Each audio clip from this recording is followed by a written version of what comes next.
This channel does not promote any violent, harmful, or illegal activities. All content provided by this channel is meant for an educational purpose only.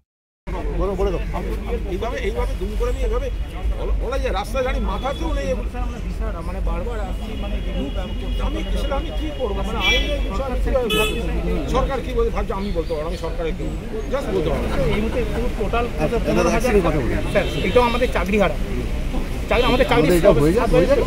আমি জিজ্ঞাসা করছি আমি নিশ্চয়ই সরকার ভাবছি না, আমি তো সরকার নই, আমি কি বলবো, আমাকে তো কোনো মানে দোষের সাথে।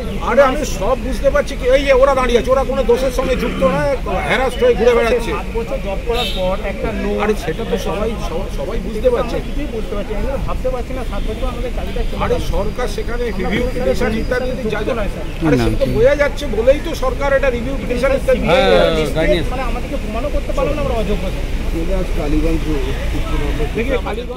হাইকোর্টে কেস করার বিষয়টা নিয়ে এসছি এখানে, এবং পাশাপাশি সুপ্রিম কোর্টেও MA ফাইলের দিকে আমরা চিন্তাভাবনা করছি, যাতে কোনো রকমভাবে আইনি প্রক্রিয়া আমরা পিছিয়ে না থাকি সেই বিষয়টার জন্য, এবং আমাদের যোগ্যতার সঙ্গে যে চাকরি পেয়েছি সেই চাকরি যাতে আমরা পুনর্বহাল থাকতে পারি পরীক্ষা না দিয়ে, সেই বিষয়ে কিন্তু আমরা স্পেশালি গুরুত্ব দিচ্ছি।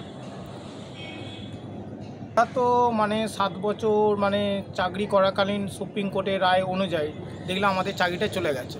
তো এই পর্যায়ে থেকে আমরা তো এখন দিশাহারা, মানে পথহারা, শুধু দৈহিক মানসিক সব দিক থেকে আমরা ভেঙে পড়েছি।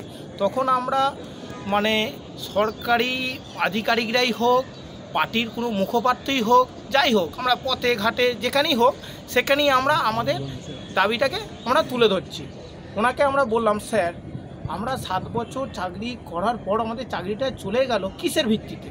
আমরা তো কোনো দুর্নীতির সাথে যুক্ত নয়, আমরা CBI দ্বারা লিস্টেড, সেখানে আমরা মানে যোগ্য, আমাদের বিরুদ্ধে কোনো এলিগেশন নেই, তার সত্ত্বেও আমাদের চাকরিটা চলে গেল। তারপর বললাম, স্যার সরকার আমাদের মানে রিভিউর ব্যাপারে কি ভাবছে, আমাদের কি পুনরায় রিভিউর মাধ্যমে ফিরিয়ে আনবেন? ওনার বক্তব্য সেই একটাই, সরকার আপনাদের পাশে আছে, সরকারের প্রতি আস্থা রাখো। তা পাশে আমরা কমিশনার, তাহলে যদি তাই থাকতো তাহলে নোটিফিকেশনটা দিয়ে পরীক্ষায় কেন বসাচ্ছে? প্রশ্ন আমাদের এই জায়গায়, তাই কেন বসে? আবার এমন ডেটটা দিয়েছে নোটিফিকেশনে যেটা 14 তারিখে শেষ হচ্ছে, তারপর সুপ্রিম কোর্ট খুলছে। তখনই হয়তো সরকার এটা একটা কিছু মানে উদ্দেশ্যপ্রণীত বলতে পারে যে সকলেই পরীক্ষায় বসতে যায়, তখনই হয়তো আমাদের আর ফিরে আসাটা সম্ভব নয়, হয়তো সে আমাদের পরীক্ষাই দিতে হবে। আমরা যোগ্য হয়েও সেই পরীক্ষায় আমরা বসতে চাইছি, এটি কি সম্ভব? সকলেই কি পাস করতে পারবে? ইভেন বলার তো মানে সম্ভব উঠলো না, তা সত্ত্বেও আমরা এটাই বলতে যাচ্ছিল মুখপাত্রকে, এখানে যারা পরীক্ষায় পাস করতে তাদের নিয়ে কি সরকার ভাবছেন? কোনো সদুত্তর নেই। আমাদের যেটা আমরা যে গ্রাউন্ডে আছি ভ্যালিডিটি প্যানেল, সেটা সুপ্রিম কোর্টে ভার্ডিক্টে ক্লিয়ার ছিল, যে সমস্ত শিক্ষক শিক্ষিকা প্যানেল ভ্যালিডিটি যেটা ছিল 1 ইয়ার, তার মধ্যে রিক্রুটেড হয়েছে, তাদের নিয়ে আমাদের মুভমেন্ট। এবং আমাদের আইনি প্রক্রিয়া চলার পাশাপাশি আমরা কিন্তু দেখছি SSC বা সরকার পক্ষ তাদের কিন্তু যে সুপ্রিম কোর্টে যে লিস্ট সাবমিট করা রিভিউয়ের সঙ্গে যে ভ্যালিডিটি প্যানেলের মধ্যে যারা আছে তাদের লিস্ট, সেই লিস্টটা কিন্তু এখন পর্যন্ত সাবমিট করেনি।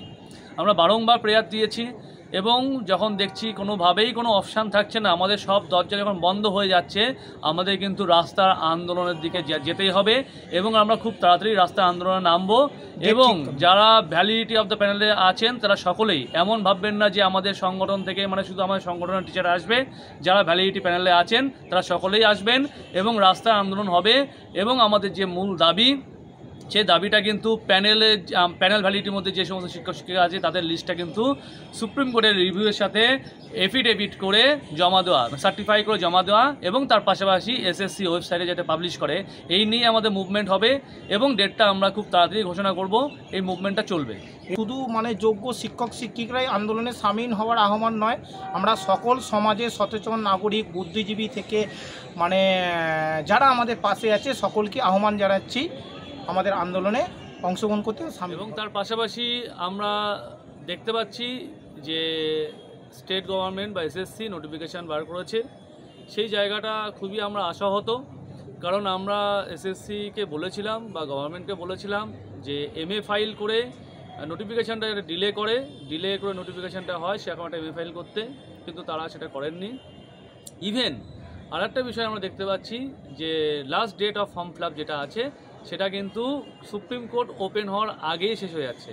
তার মানে এক কথায় বলতে গেলে আমাদেরকে বাধ্য করছে যে ফর্ম ফিল আপটা করার জন্য, সেটা একদমই ঠিক নয়। এবং আমরা স্পেশালি প্রেয়ার দিয়েছি, প্রেয়ার বলেছি, চেয়ারম্যানের সঙ্গে দেখা হয়েছিল সেই সময়, সেই মিটিংয়ে আমরা বলেছি যে আলটিমেট যাতে ডেটটা এক্সটেন্ড করে মিনিমাম 2 উইকস। আমরা আশা রাখছি ইন বিটুইন যাতে আমাদের রিভিউটা ওপেন কোর্টে আসে, অ্যাকসেপ্ট হয়। আর একটা বিষয়, এই নোটিফিকেশান যেটা হওয়ার বিষয় যেটা করেছে সেখানে অনেকগুলো প্রবলেম আছে, যদিও আমরা পরীক্ষা দিতে একদমই চাইছি না এবং আমরা সেটাকে প্রোটেস্ট করছি। কারণ আইনি প্রক্রিয়ার মাধ্যমে আমাদের যে রিটার্ন করার যে বিষয়টা আছে আমাদের পুনর্বহাল চাকরিতে, সেটা যাতে কনফার্ম করে সে সরকার, সেদিকে জন্য আমাদের অবস্থান। আমরা যেটা রিভিউ করেছি, রিভিউ ফাইল তো আছেই এবং আশা রাখছি সুপ্রিম কোর্ট ওপেন হওয়ার পরপরই রিভিউটা আমাদের অ্যাকসেপ্ট হবে, ক্লোজ ডোর থেকে ওপেন।